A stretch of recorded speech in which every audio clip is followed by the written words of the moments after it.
On three, but no three. On three, but no three. One, two. Welcome, Kevin. We're getting good at this. We're so We're professional. getting really good at this.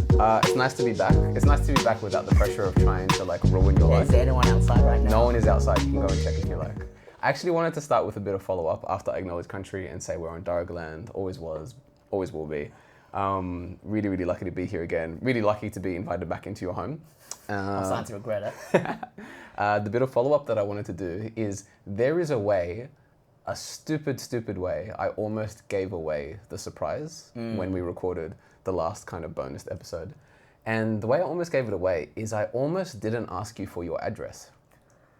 So think about it, right?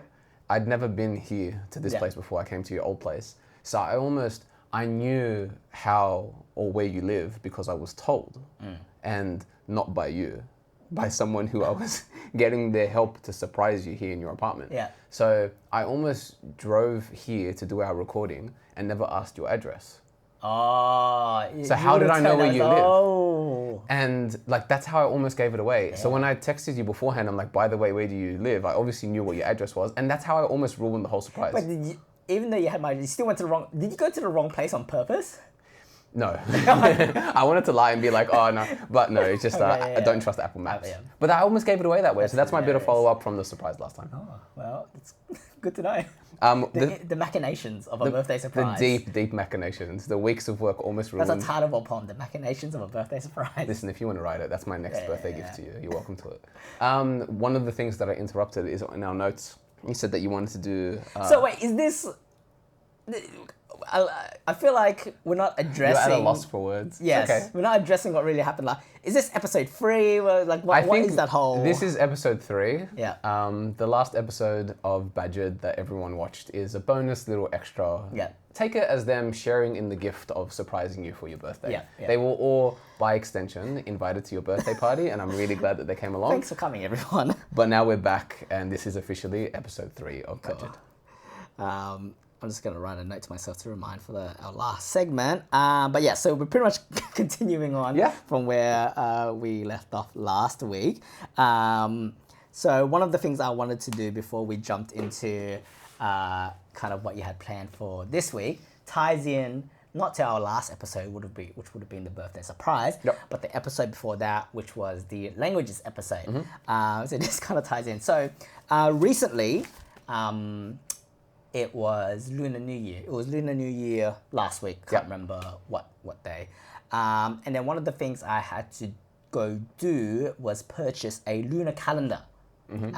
So I want to show you what that looks like, and then I just want you to have. I'm gonna have some questions for you about it. I'm ready. Right? Go for it. So this is a lunar calendar. I'll put this on screen so Bilal, you can have some to look at, and I'll show you some things. So this is a lunar calendar.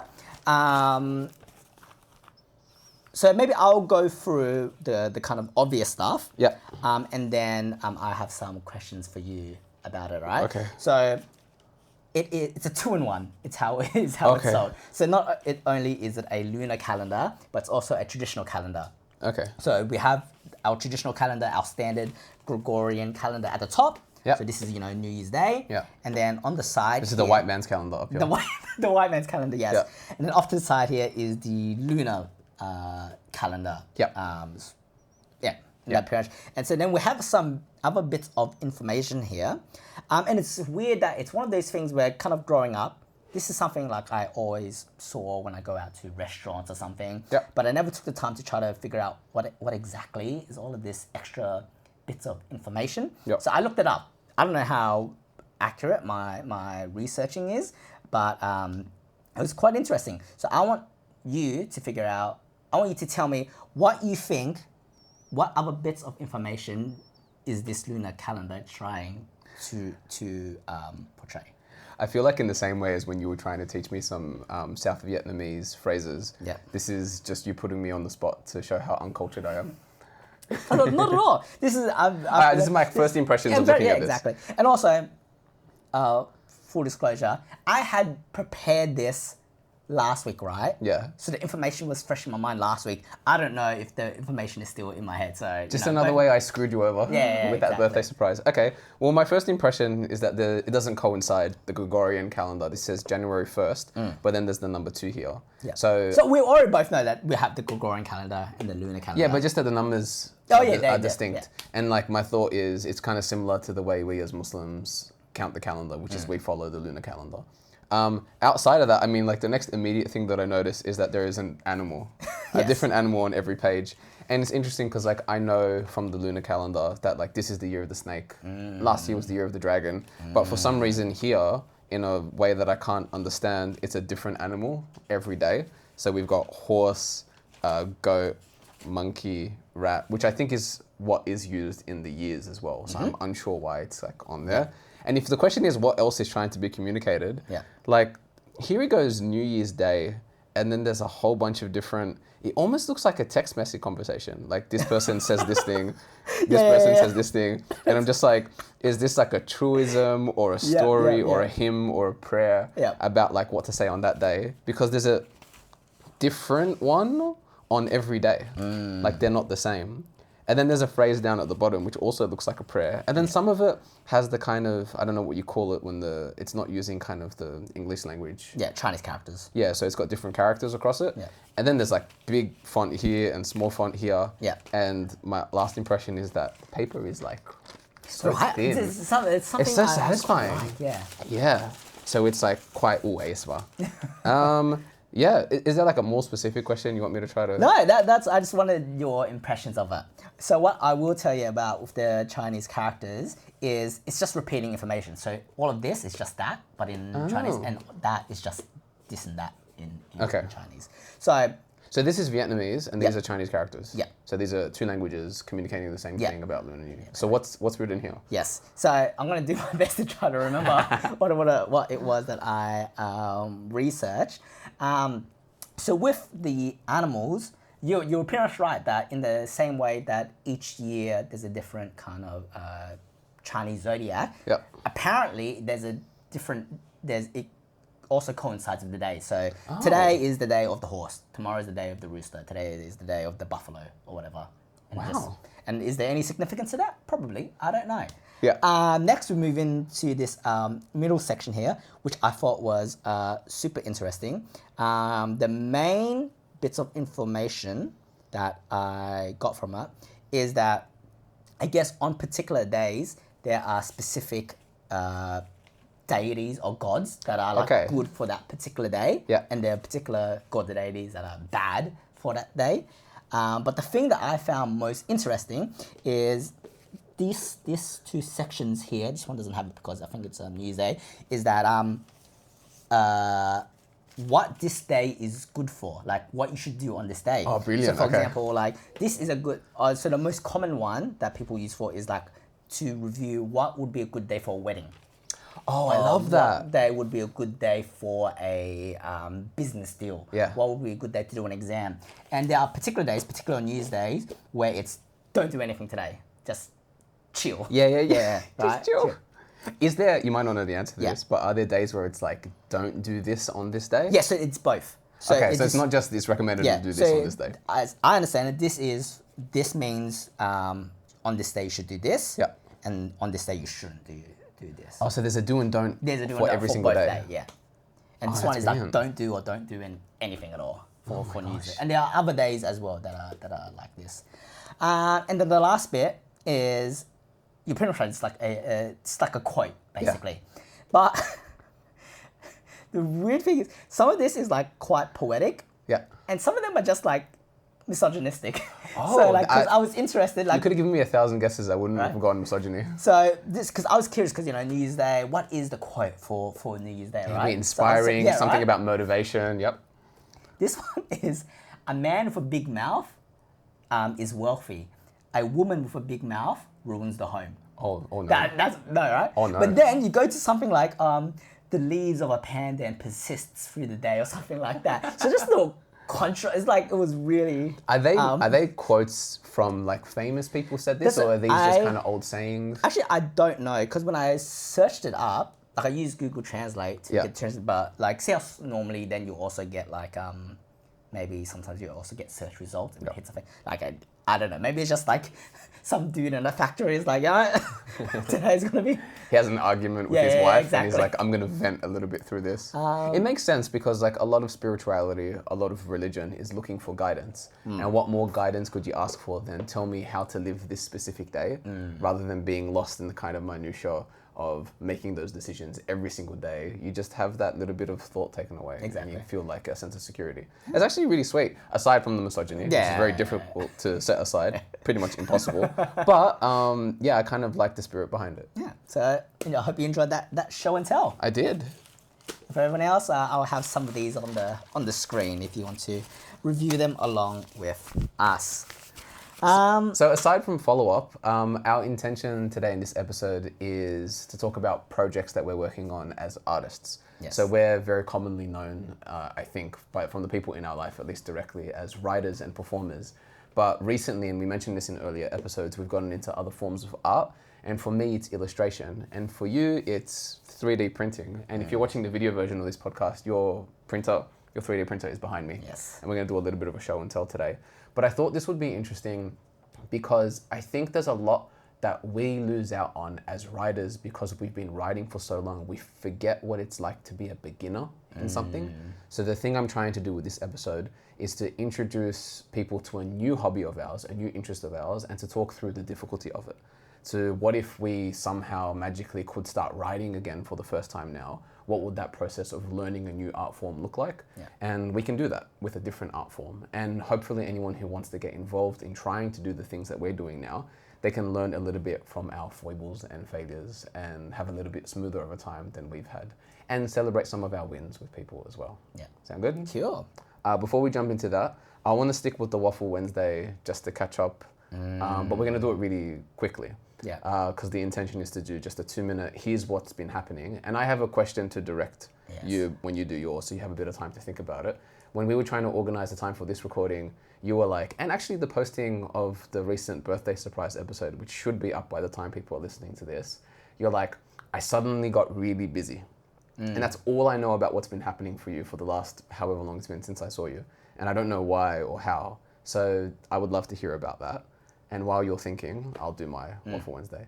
The main thing that's been on my mind for the last 2 or 3 weeks is the Bankstown Poetry Slam Grand Slam. So at this point, the announcement has been made and we are doing our 10-year anniversary of the Grand Slam. Yeah. It's been 10 years since the first one that we ran. And it's going to be at the concert hall in the Sydney Opera House. Wow. So that information is public, it's out on posts. And our feature artist is an international feature, like we usually try to get for the Grand Slam. And it's Nikita Gill, who is a really, really brilliant performer, writer, activist, storyteller. And we're flying her in to be our feature. So the main thing that's taking up the majority of my time right now Planning for that. is planning the Grand Slam. And everything. Maybe do you want to give like a quick overview of what that entails? Yeah, so our strongest performances from the 2024 season of the Bankstown Poetry Slam, each month we run an event, the last Tuesday of the month, and about 15, 16 poets go up on stage and they perform poetry that they wrote. The audience picks the top 4 poets, and the top 4 poets from all the months of 2024 then get randomly placed in teams of 4 and compete in a grand poetry slam against each other in the biggest venue we can usually afford and find that year. And yeah, this year it's going to be at the Opera House. So they're all currently right now writing their poems, rehearsing them, and we're going to start doing our rehearsals this month in the lead up to the performance. And you have been in the Grand Slam before. Yes. You actually won the Grand Slam 2020, I want to say. Yes. And were our reigning champion for a while. It was So during I always feel like I got scammed out of that year. tell me. Because see how normally, at least previously to 2020, right, the winners of the Grand Slam would go down to Melbourne Yep. and perform.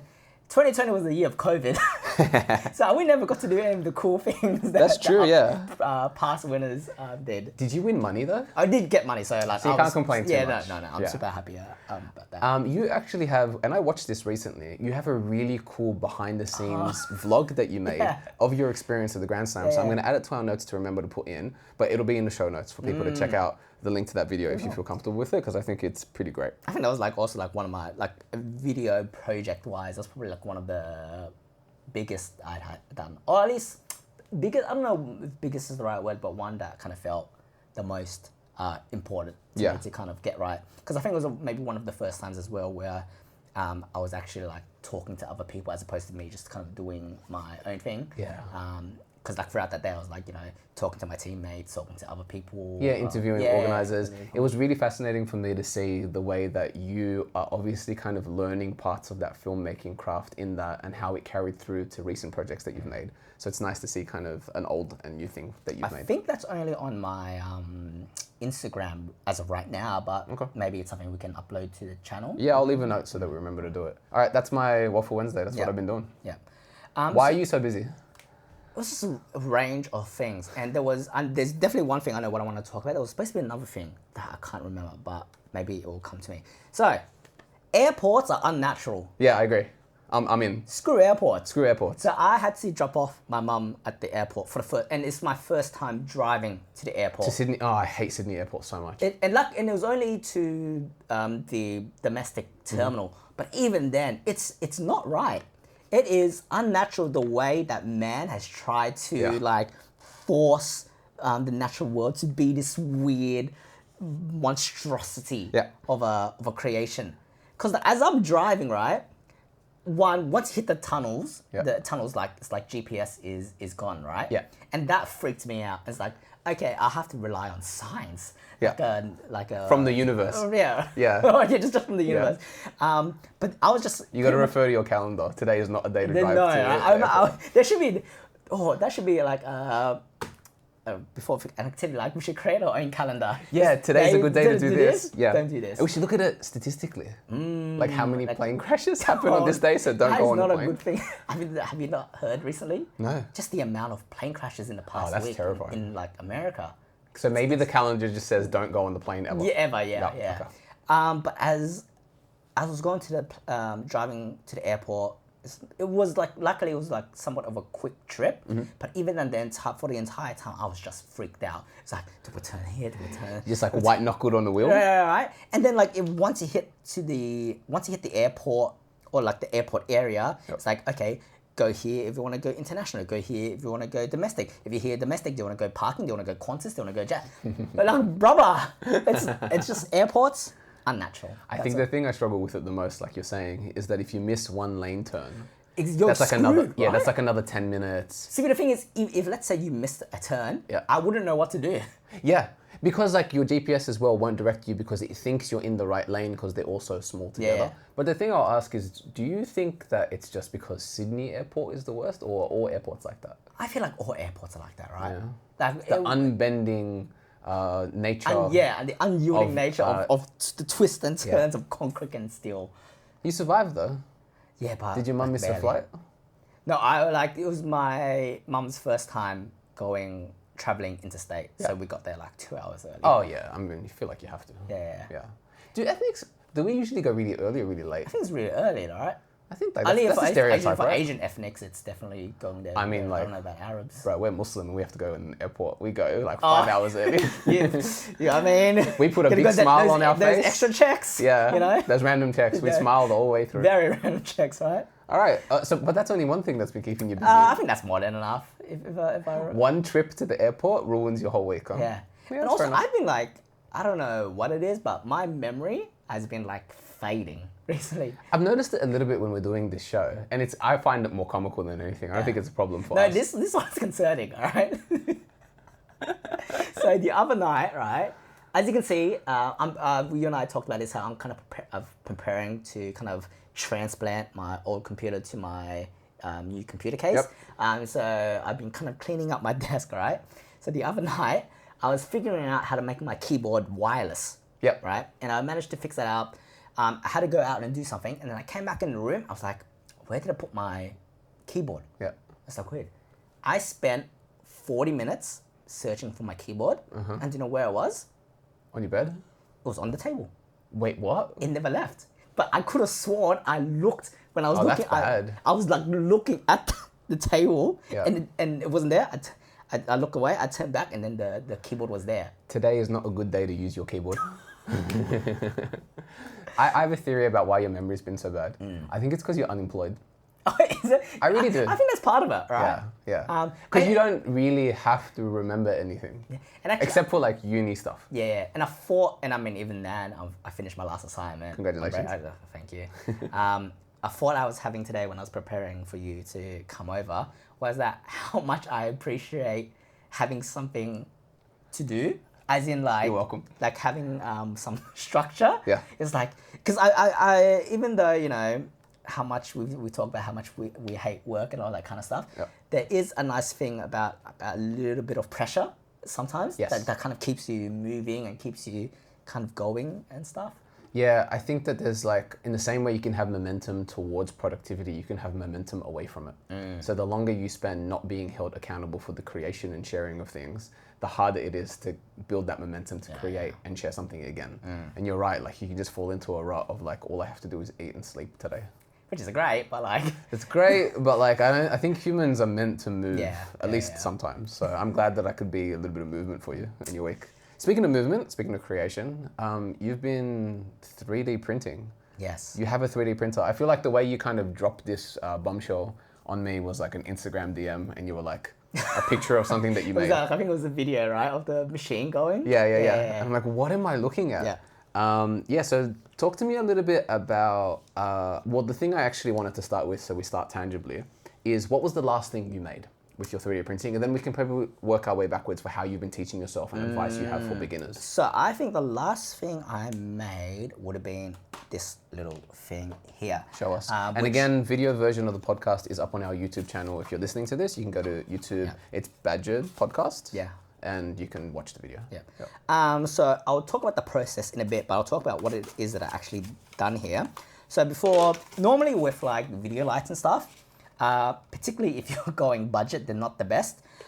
So with this light here, the problem with it is that if you try to use this to kind of light someone up, it's going to be very harsh. It's going to be very strong, so you get like strong shadows if you kind of use this light. Typically for video, you want like softer shadows, like a softer type of light, which you can just fix with like buying like a piece of foam or whatever.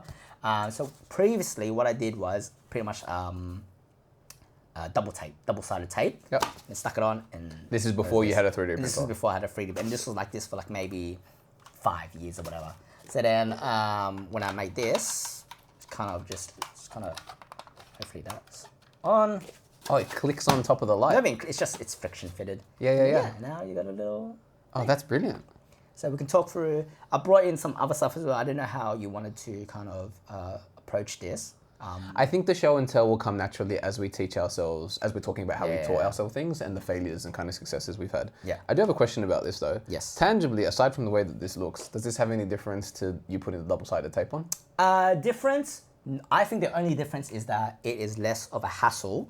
If I want to like, if I need to take this off for some reason, instead then reapplying the tape and then putting it back on. This is just off and on. So this is a potential hesitation I have about, let's say I'm pretending I'm someone who wants to get into 3D printing, right? I think this shows a fundamental difference between our personalities, and we're very similar in a lot of ways, but one difference I have is I would do the double-sided tape and then I would live the rest of my life and never think about it again. Because I'm like, technically I have solved this problem. And even though it's a hassle every time I have to change it, how often do I really have to change it? And I don't know if my brain would ever go, let's 3D print something to solve this small problem, even though I know it's probably the right approach. I think this is something that I kind of, once you have a 3D printer, you're like... looking for excuses. Yes, because it's like this machine cost me too much money. So I was like, okay, let me get the most use out of this. I was like, at this point, do you feel like you've printed enough things that you've like recouped? Oh, no way. Not even close? No, not even close. All right, maybe some of this podcast can be a journey in you making that money back. Yeah, brilliant. All right, so that's the last thing that you made as a 3D printer. The last thing that I made as an illustrator was, I think 2 days ago. I will link it in the show notes. But it is the animated video overlay of the birthday surprise when we were here last. And it was just like a minute or so clip. And I went into Procreate Dreams and I hand animated different kind of fonts and text popping up to kind of illustrate what was happening and give context to people. So they're like watching you basically crap your pants, but like get to experience it from a sort of like fourth wall Yes. perspective. I can get into like the software I've used for that and some of the struggles, but that's the last kind of thing that I made. The first thing that kind of popped in my mind as I was watching that though, see how like kind of the font effect, it was almost kind of like, it has some wiggliness to it. Yeah. Is that just because like you're doing that every frame, it looks, you're kind of writing it again, or Yeah. are you applying some sort of filter or some sort of effect that makes it, It's that gives it that the movement? former, and part of the reason why I did this is there's a suggestion from this really fantastic digital illustrator called Chris Piasek on YouTube. I'll link him as well. Where he says that if you want to handwrite something and put it in a video and make it look animated, naturally it's almost impossible for us when we're handwriting or hand drawing something to make it exact. Yeah. So if you just draw 3 frames of something, it'll look different regardless. And then if you put it on a loop, it sort of wiggles like it's alive. So that's literally just me handwriting it 3 times or hand drawing something like the cross when we say Jesus. And then it sort of just wiggles automatically because my handwriting is not perfect. Yeah. And it's kind of like intentional, and I don't know if I like that style, but it's like how there's like a nice energy to it. Yeah, and I'm hoping it kind of seems more organic and like personable because you can feel that someone's hand has made it. Yeah. Yeah. So I thought what would be a really good progression here is we've spoken about what we're making right now, our kind of recent projects. I think it'll be good to take a step back and explain to our audience, how are we learning this stuff? How are we teaching ourselves how to do these things? What are the resources? And we can hopefully link some stuff in the show notes and talk through what we found helpful. You want to start? Cool. So essentially, I mean, it's funny because the main reason I bought the printer, I actually haven't used it for that purpose yet. Why'd you buy it? So, and I think maybe this part is part of the journey to getting to use for this intended purpose. But essentially, I bought it because of my one wheel. Yeah. Right. So I have this electric skateboard, and there are parts that I wanted for it for a long time. And before buying the printer, I went to try to find like services or people that would print the stuff for me, and it just never panned out. So I was like, one day I was like, all right, forget it. Let's look at 3D printers. And then the one I got, it was on sale. Yep. So that's when I got it. And then in terms of the great thing about, at least with particular, well, I think with 3D printing in general actually, is that most things that you could find useful or would want, someone else has already made it for you, right? So there's like a file that you can download online. Exactly. Yeah. And maybe I'll use an example of how then you kind of get into kind of creating your own things, is that I've got here is like a cable management thing. Oh, it turns. Yeah. Oh, that's very cool. You stick this on the side of your table, and then you can put a cable through here, and then you turn it and you lock it. Lock it in, and so the cable doesn't come out. Just Yeah, cool. stays. So when I found this file, right, it was made for someone's table specifically, right? Yeah. So it wouldn't fit my table unless I went into the software and changed it so that it would fit my table. And all that was a matter of just like resizing it. So like me figuring out, okay, the initial one that it's designed for is X millimeters long. I know my table is X millimeters long. I have to either size it up or size it down by X%. Oh, so you can't just input the exact measurements? No. So Interesting. you have to take the file itself and then make changes to those. The way the file works is that you have to kind of do weird things to. But that's because you're editing an existing file rather than making something your from own. scratch. Okay. So literally, that's kind of like step one, right? Where you find a file that you like and then adjust it to your own by simply making it larger or making it smaller, essentially. I have to say this thought now, otherwise I'm going to forget it. The 2 things you've shown so far are very like practical applications for how to make your life easier.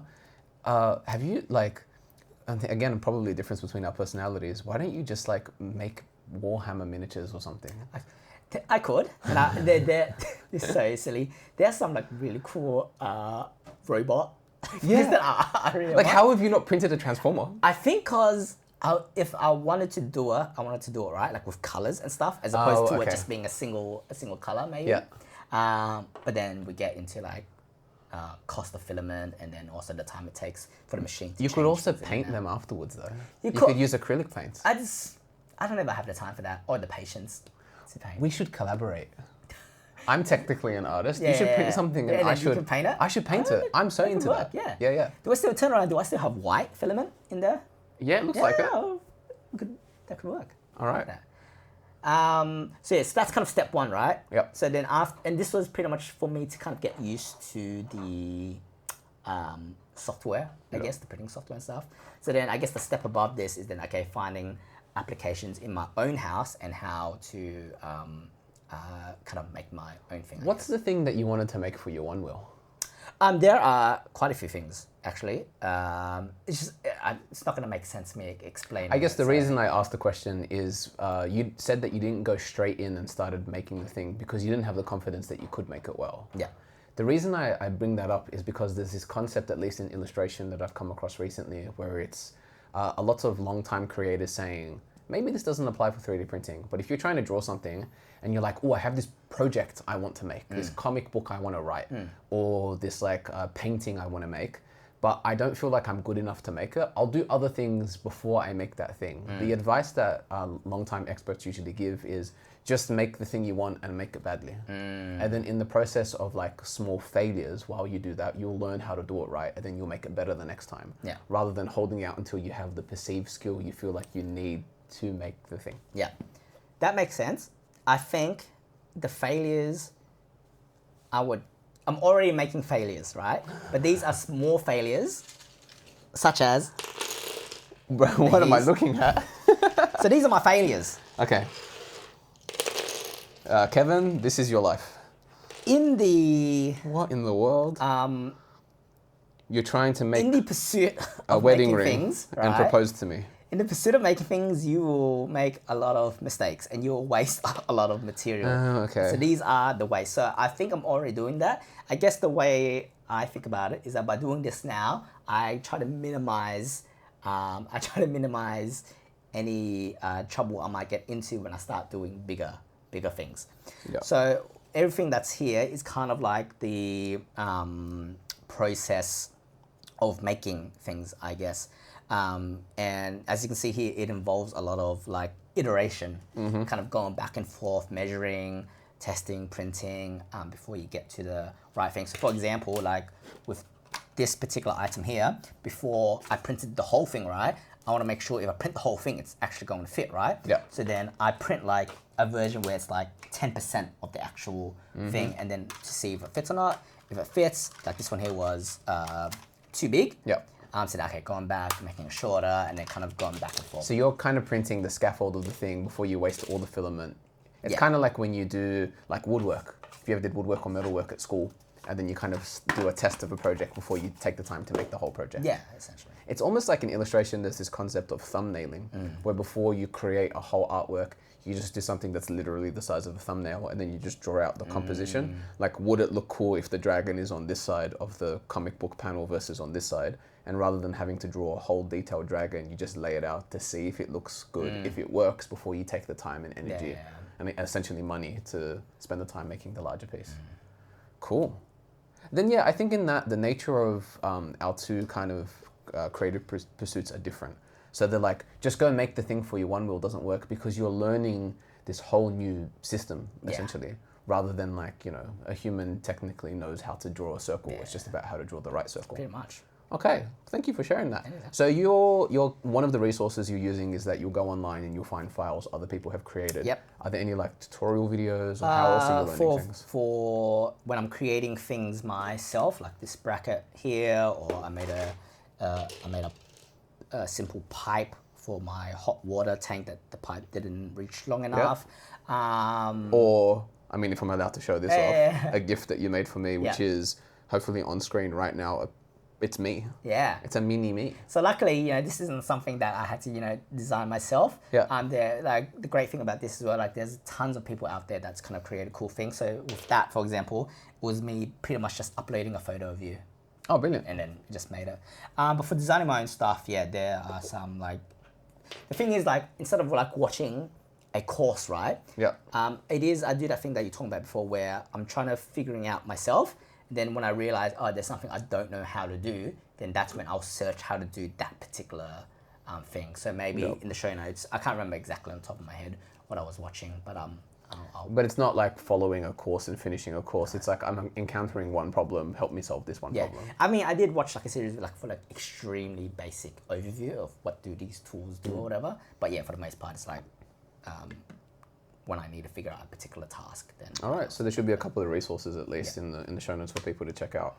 I'll do mine really quickly. Like the way I'm teaching myself how to draw is I mentioned it earlier, but I'm doing the Proco Drawing Basics course, which like thankfully doing this podcast I feel like has helped keep me accountable, and I've consistently been doing the course.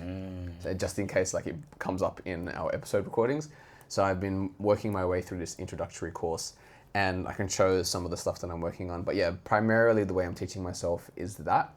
And then the advice for illustrators is to just draw a lot outside of direct instruction, like courses. So when you're not doing things like, you know, the homework set to you by the course or some of the lessons, you just go out in the world and you draw. And the other two kind of resources that I'm accessing, and I say like accessing in the loosest sense, because it's that thing of like, you know, when you see something, you're like, oh, I'll get this and I'll use it. And neither of these I've done anything with, but I just feel like a sense of accountability to say that I have them, is that there's a YouTuber called Sam Yang, and his handle is Sam Does Arts, and he has a Patreon. And if you subscribe to his Patreon, he does monthly tutorials for how to do specific aspects of digital illustration. Yeah. And he has really beautiful art, but it's like, here's how to draw water.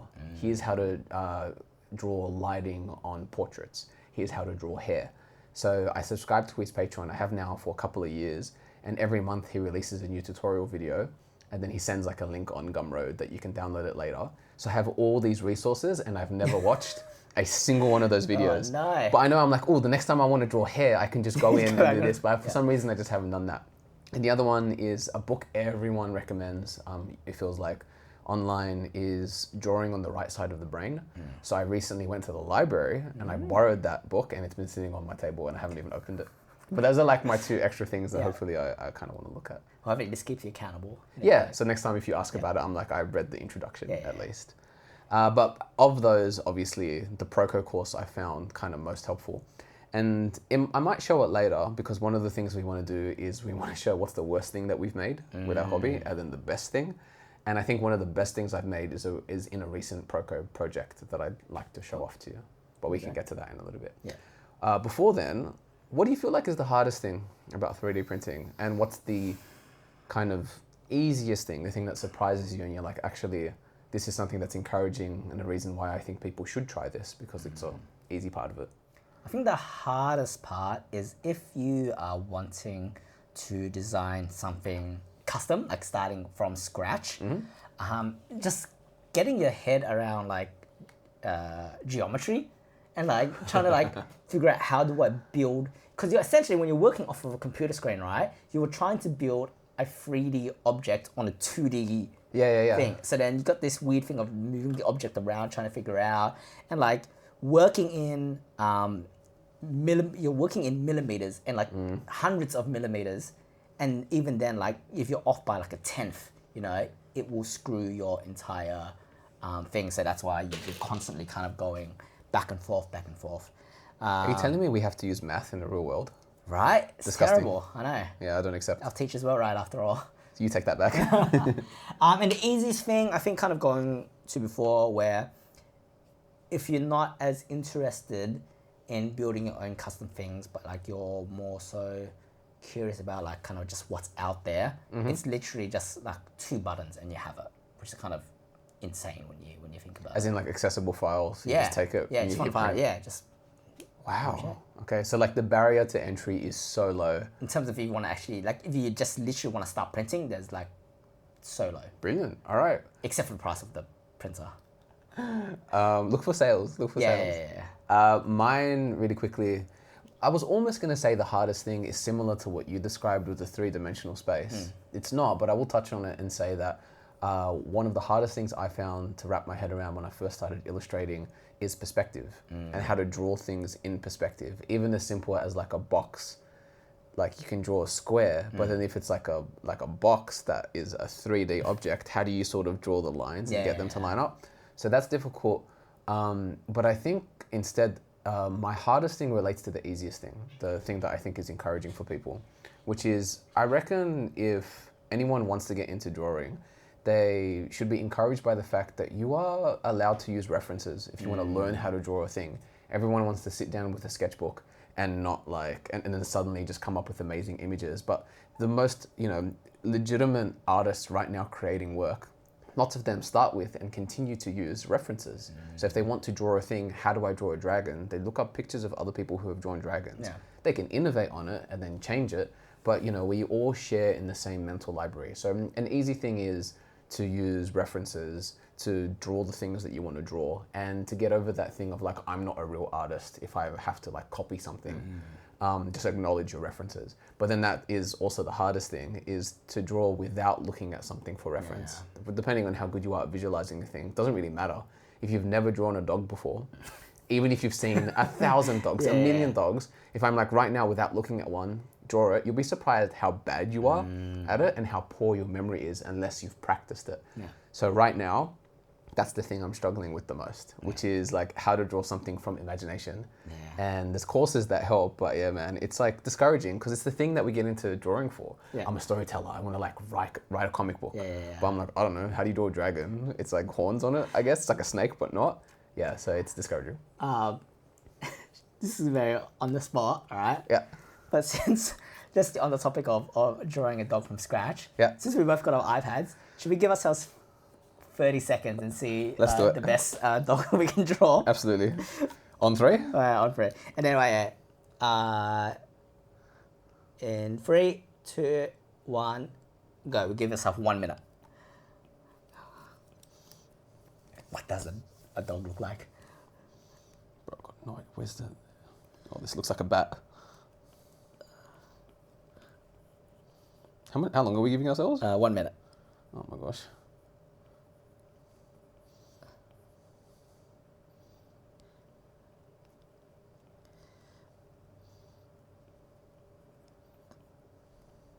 A dog looks like a bear. Are the ears pointed or not? I don't remember. How fat is it? Is it chubby? Or is it this? What does the tail do? I almost forgot the tail until you said it. I should shut my mouth. Does it have whiskers? Does the dog have whiskers? This looks like a cat. Oh, wait, now it looks like a cow. Wait, no, I don't want that. Has a little paw. Oh, and that's 1 minute. Okay. Oh, man. That's so much better than mine. I want to show you mine. That's unfair. You've seen mine. On three, we shot to each other. Right, well, 1, 2, 3. Oh, yours is cute. He's like a chihuahua. It looks like, what, Super Brainiac? Yeah. It looks like a villain, my one, somehow. Sure. We'll put this on screen. Beautiful. Wow, cool. Yeah, and that's what I find hard. It's like, I'm sure if we had to reference both of us, regardless of skill level and time we spend doing it, It'd be we'll, better than whatever we just crapped out. This leads us into the next thing I wanted to chat about with hobbies is, let's go back in time and think about you can talk to yourself right when you first started getting into 3D printing. The day that you decided you wanted to get yourself a 3D printer. What is, if you could stop yourself for a second and give yourself one key piece of advice just starting out, what would you say to yourself? Oh, I think this is less so advice, but like more so like a mindset thing I had to go through. Was, even though there's still a part of it that's kind of going on where, see how I was saying before, I have a 3D printer, it cost me this much money, I have to try to get as much use of it as possible. What I'm starting to realize though is that this item in particular is separate from different big purchases I've made. Like I would say the 4 big purchases I've made is probably this camera, my one wheel, this 3D printer, and this computer, right?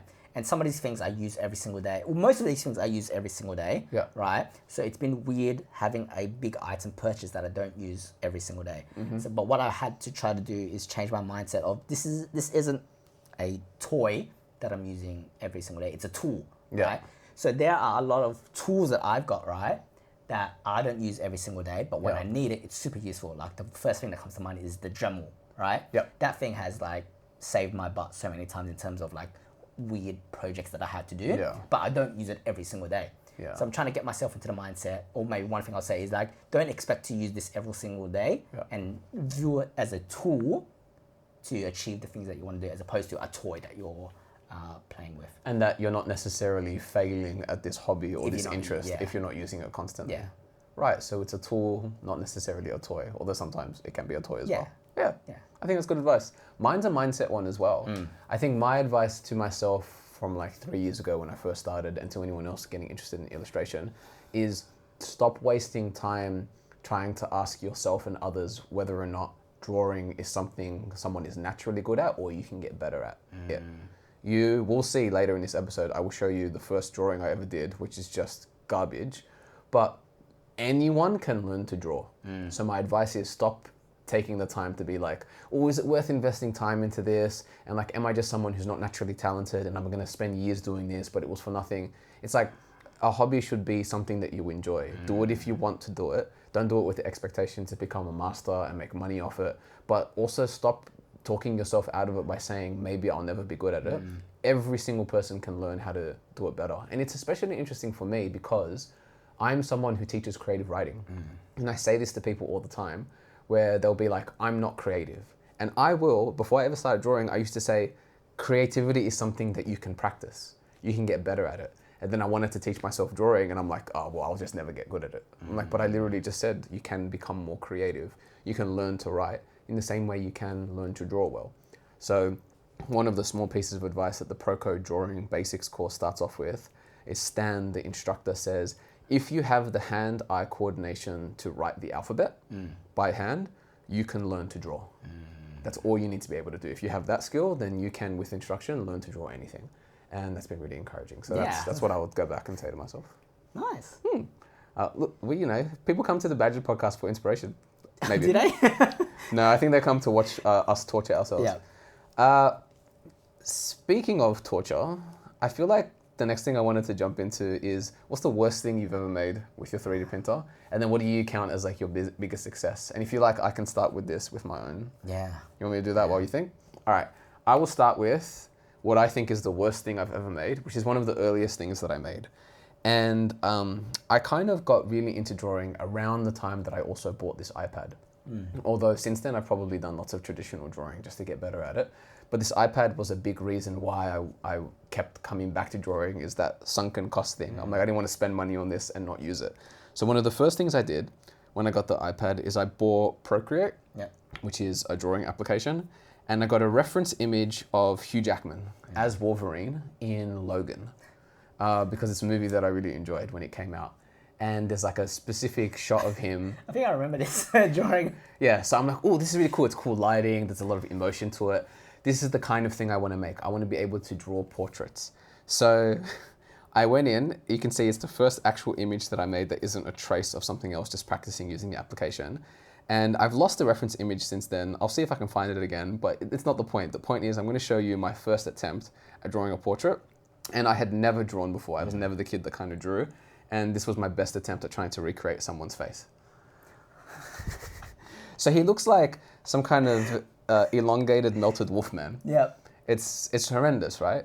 And a little bit later, I'm going to say maybe a year and a half to 2 years later, of somehow convincing myself to continue drawing despite this failure, I feel like I got to the point where I could draw people with, some semblance of resemblability.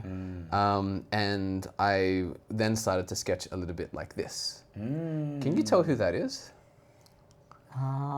Is it someone we both know? Yeah. Is that Nicola? It is Nicola. So that's the moment that I wanted to get to. I'm like, I'm never going to be able to draw someone, show it to someone else, and they'll be like, we know who this is. But that just happened. And it's been like, 3 years now? But I drew this about 18 months after I started to learn how to draw. Yeah. And it's not perfect. And even now looking back, I can see ways to improve it. But it's so much better than this garbage. See, I think one of those, particularly drawing as well, like the persistence needed. Because I feel like if that was the first drawing I drew, personally, I would have just like, all right, I'm not continuing with this. You brought that up, how you bought the iPad, not to start drawing, but you wanted to start drawing to kind of make use of the iPad. Yes. I remember the first time I got my tablet. Yeah. You wanted to try it out. I still have the first drawing you did on my tablet. Oh, really? Yeah. How long ago was that now? You dated it. I did? Oh, look at me. Oh, that's First- another piece of advice for people just starting out. Date all your drawings because you'll be able to look back and be like, oh, this is where I've grown. 1st of February 2023. Oh, so that's 2 years ago now. Yeah, and just like a quick sketch that you did. You just wanted to try I don't out. remember this at all. Yeah. Hopefully this is on screen now. Yeah. And it's a... I don't know what it is that you were trying to So, draw. like, I think it's a picture of Afro Samurai. And he's got a sword on his back, and he's got the number 2 headband for anyone who's a fan. And there's like a tree in the background, and he's got a pin on his shirt, or it's a print out on his shirt that says "for the area." This is not bad. I think maybe you were wearing that shirt. Yeah, because it's the shirt you made Yeah. for me. Brilliant. So that's the worst thing that I've made, the Hugh Jackman photo. I think the best thing I've made is maybe a study that I did recently of lighting for Proco. This is one of the projects in the Drawing Basics course. Is I drew cherries. Ooh. And I kind of was practicing what the project is to recreate fruit, a picture of fruit, and draw it with accurate shading with different values to show the highlights, but you're only allowed to use straight lines. And I think if you had shown this to me like 3 or 4 years ago and gone, this is the way that you'll be able to draw if you apply yourself, I would have never even considered giving up because this is something I would have viewed outside the realm of possibility. Yeah. So, I see that as It's kind of like those encouraging. cherries look enticing. Yeah, tasty, right? Yeah. Look at that. So that's my worst and best. Nice. Your turn. Worst and best. It's weird because there is no worst thing because each item that I go through, they go through the same process, right? Yeah. So I think the worst thing about the process is all of these junky bits, right? Yeah. Because everything that I every final product that I use, I'm pretty happy with. Yeah. Right? Because they've got to work otherwise. Because they either serve a function or Or they they don't, Yep. right? I would say maybe the most useful or the least useful perhaps. I would say the least useful thing I've printed so far, I mean, it's probably these little figurines, right? They don't really serve a purpose, but they look pretty cool. Yeah. Got a Mr. Kirby and I got a Lucky Cat here.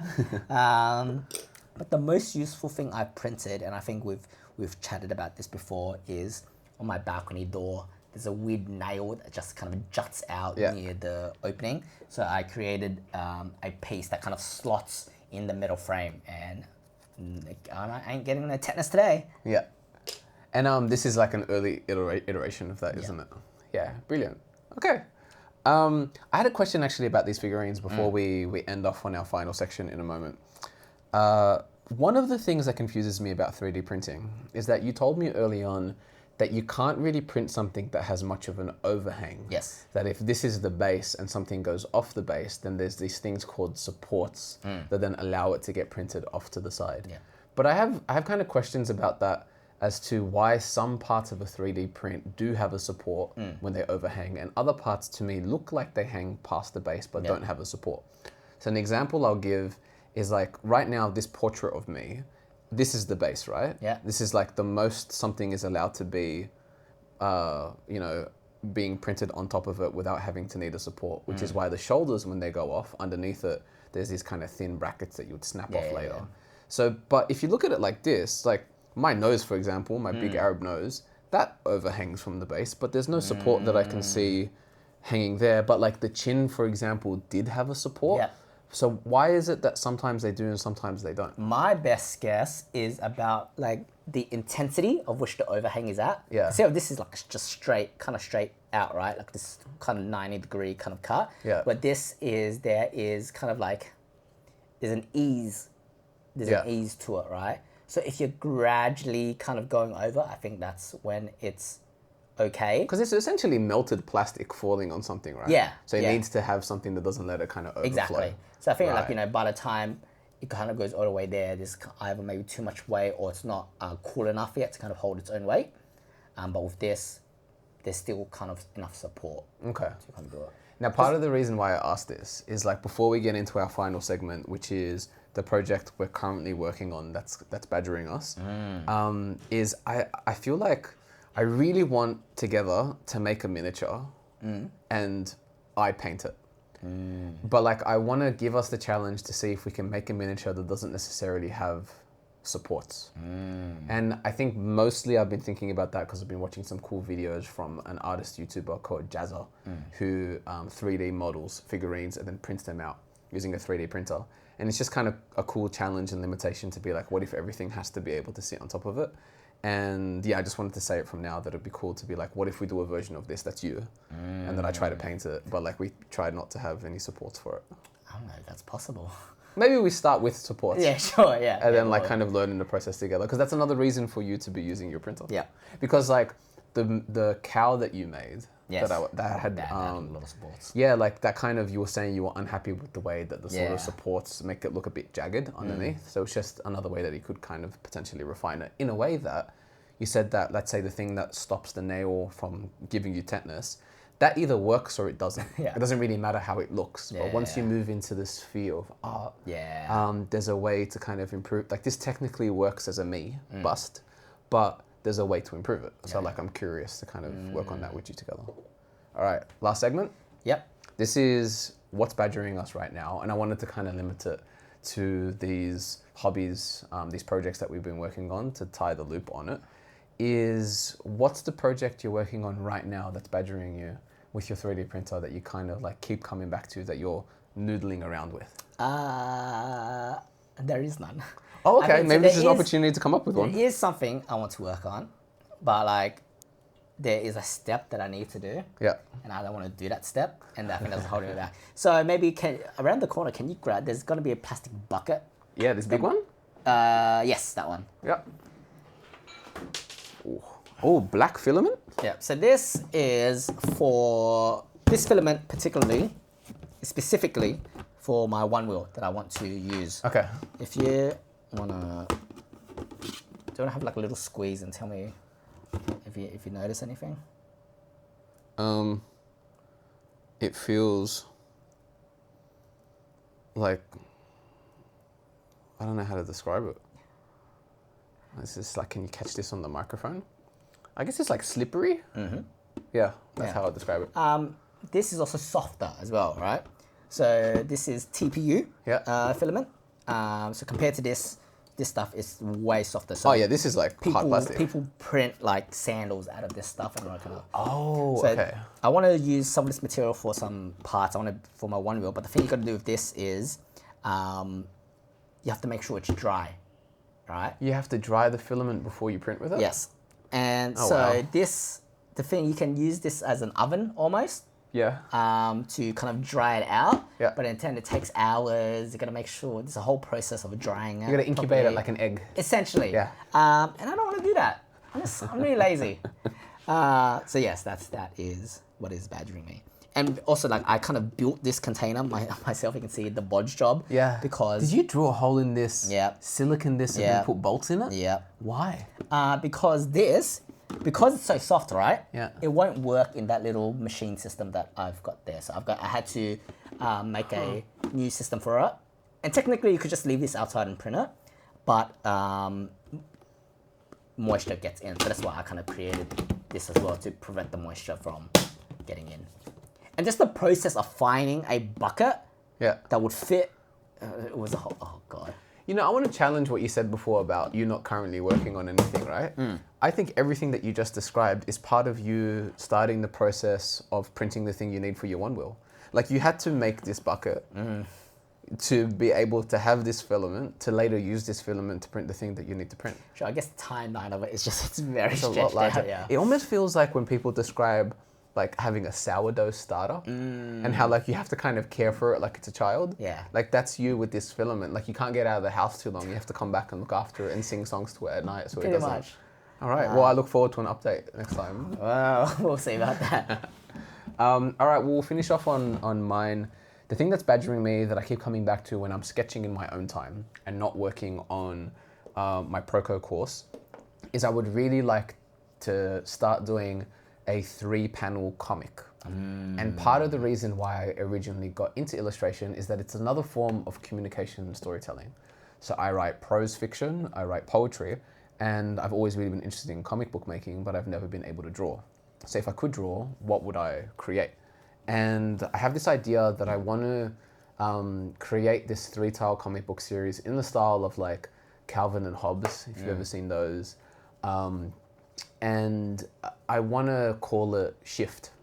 And I want it to be about different shift workers and small stories of what their life is like, almost like a slice of life, while they're kind of working their shift jobs. And part of the reason why I've been thinking about this is I take early morning walks near Parramatta Westfield, and there's this stretch of street where you see the bus drivers in their buses before they start their shifts after sunrise. And it's a really, really interesting environment where you see them just starting their day and their route hasn't started yet because it's like 6 o'clock in the morning or whatever. So you see the sort of changeover. And that's often what they'll be doing. That's around when they'll either be having their kind of breaks if they've got this long overnight shift, or when they're just about to start or just about to end their shift. So you'll see them doing things like having their breakfast, or like in one instance, I saw this older man who was making wudu, who was like doing his ablutions before he was about to pray with the sunrise. And he's there sitting on the kind of steps of the open bus, and he's got this bottle in his hand, and he's like slowly washing his hands and feet before he's about to pray as the sun is rising on a bus where there's no one around. And there's something about that that I really wanted to try to capture. So what I've started to do, because I want to be able to turn it into like a cartoony style, is I've been practicing drawing little buses and what they might look like. And there's one... Some speed. Well, no, as I was drawing this one, I was listening to, I think, the Regulation podcast, and they were talking about Keanu Reeves' movie, Speed. So I'm like, what does a bus look like when it's jumping? And then in one instance, I saw a guy who was using a bottle, and he was putting a little bit of water into a bottle cap and letting a pigeon drink water because it was really warm. So I was practicing drawing a pigeon. So the thing I keep kind of noodling around with is this shift idea. And right now I've been focusing on buses. But if I show you really quickly, I can put this hopefully on screen as well, is I've got this like document where I've started to, again, practice what it looks like to draw a bus, kind of using the references, and what like a futuristic sort of apocalypse bus might look like. If it's like a different, it's almost like a Cybertruck, but it's a bus. So that's what I've been working on. And I'm kind of sharing this as an opportunity to like, again, hold myself accountable, and drawing like little thumbnail sketches to be like, what does it look like if a bird comes into frame and has to drink water?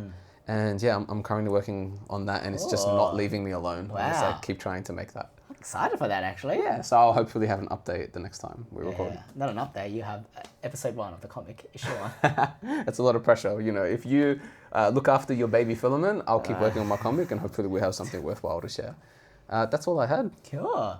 Thanks for having me. Anytime. And thanks for listening. Please rate this show 5 stars. If you're enjoying this, I once heard this podcast by a friend of ours described as body doubling. So if you've enjoyed body doubling, where like you just get to like have someone hanging out with you as you're like studying or doing the chores. So hopefully this has given you some sense of that as our listeners. And if you've enjoyed it, rate us 5 stars on Spotify, on Apple Podcasts, subscribe to our YouTube channel, watch the video version of this, leave comments, and we'll see you in our next episode. And actually, one thing I want to give maybe like a bit of a teaser, right? Yes, maybe please. to keep us accountable as well. And something you said at the beginning of the episode is that kind of people mostly know us for our creative writing and our creative writing workshops. And something that we've talked about, and I'm just kind of putting it out there now, because one, I think it's something that people will be very interested in, and something that I am really looking forward to, is that in a future episode, either as a supplemental or as part of the podcast, is that we're going to be kind of doing 2 things. One, we are going to be creating a creative writing workshop from scratch. Yes. That is aimed towards primary school students. Yes, we are. So if you're a teacher, I think that's something that you should look out for. And the second one is there has been a period of time where you and I haven't worked together, but I have had to kind of create and run a creating workshop by myself without your input, without your help. Yeah. So you are going to be reviewing the workshop that I made as well. And brilliant. For me personally, those are 2 things that I'm really looking forward to, and I'm really excited for people to kind of see as well. Yeah, so stay tuned. There's a lot of extra content coming out, and we're really excited to share it with people. Cool. Thanks, Kev. Love you. Love you.